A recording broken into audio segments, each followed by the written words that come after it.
आकाशवाणी मध्य प्रदेश से प्रस्तुत हैं प्रादेशिक समाचार।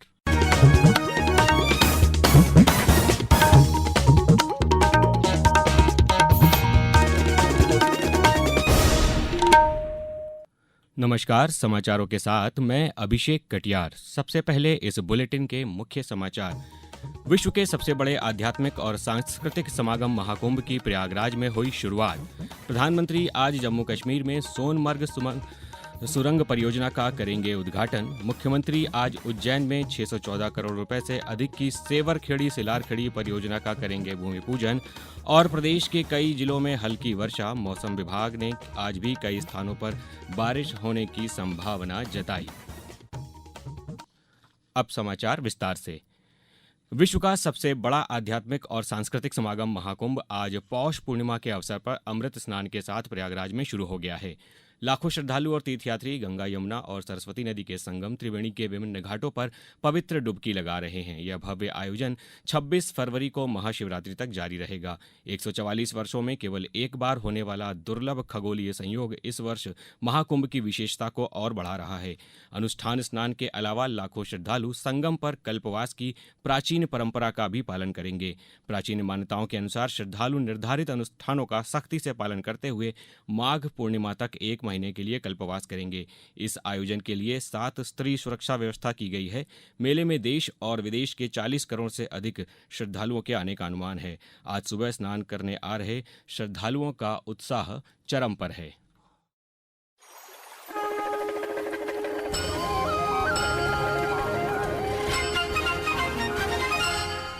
माघ मकर गति जब रवि होई, तीर्थ पति ही जाए सब कोई। ये तीर्थराज प्रयाग है। त्रैलोके चतुर्दश भुवने एको विंशति ब्रह्मांड वहा। 3 लोक 14 भुवन 21 ब्रह्मांड में पृथ्वी न्यारी है। यहाँ पर मनुष्यों का साम्राज्य है।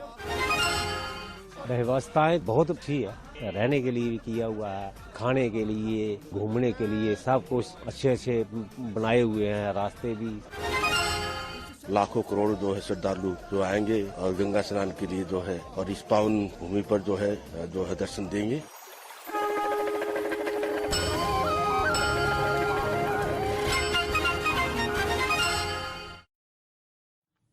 प्रयागराज महाकुंभ मेले में संस्कृति विभाग द्वारा मध्य प्रदेश की सांस्कृतिक धरोहर, मंदिरों, साहित्य के साथ फिल्मों एवं नृत्य, गायन, वादन और अन्य को प्रदर्शित करने वाला मध्य प्रदेश मंडप तैयार किया गया है। इसमें महाकालेश्वर, ओमकारेश्वर, खजुराहो, हरसिद्धि मंदिर, भीमबेटका, सांची सहित अन्य मंदिरों की जानकारी दी जाएगी। देवी अहिल्याबाई की 300वीं जन्म शताब्दी पर अहिल्या घाट को प्रदर्शित करता हुआ मंच भी तैयार किया गया है। प्रधानमंत्री नरेंद्र मोदी आज जम्मू कश्मीर में सोनमर्ग सुरंग परियोजना का उद्घाटन करेंगे। इससे श्रीनगर और सोनमर्ग के बीच लेह के रास्ते से सभी प्रकार के मौसम में सड़क संपर्क उपलब्ध होगा।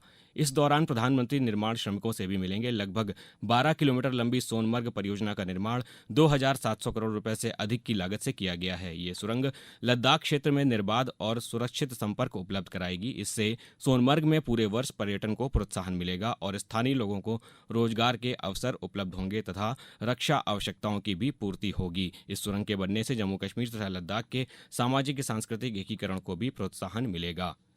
फसलों का त्योहार लोहड़ी आज उत्तर भारत के राज्यों पंजाब, हरियाणा, हिमाचल प्रदेश, दिल्ली, जम्मू और चंडीगढ़ में मनाया जाएगा। लोहड़ी सर्दियों की लंबी रातों के खत्म होने और गर्मियों के लंबे दिनों का स्वागत करती है।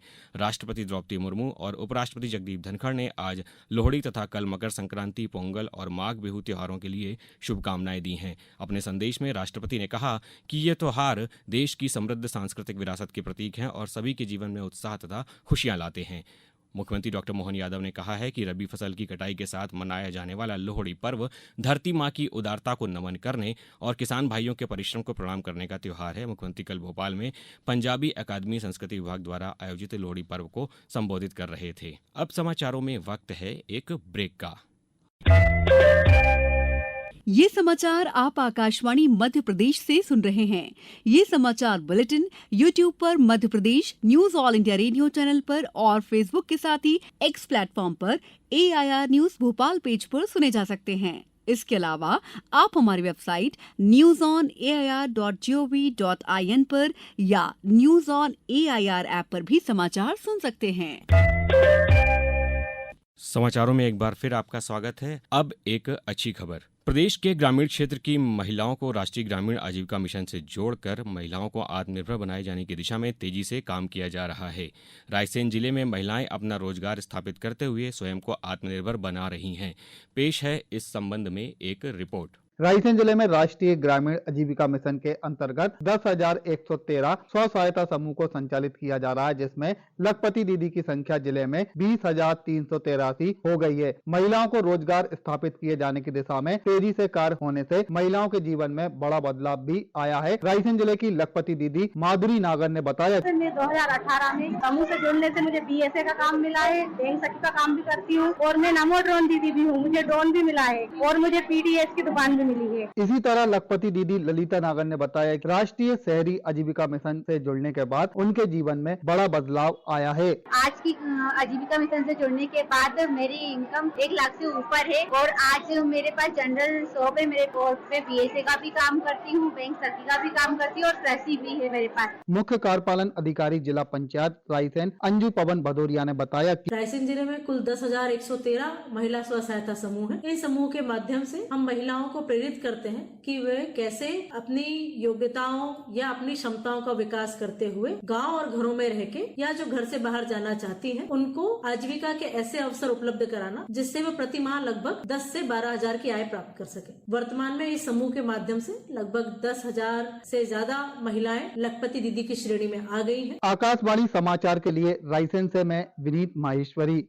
प्रधानमंत्री नरेंद्र मोदी ने कल Viksit Bharat young India leaders dialogue में देश भर से चुने गए 10 प्रतिभागियों से संवाद किया और उनके नवाचारों को सराहा।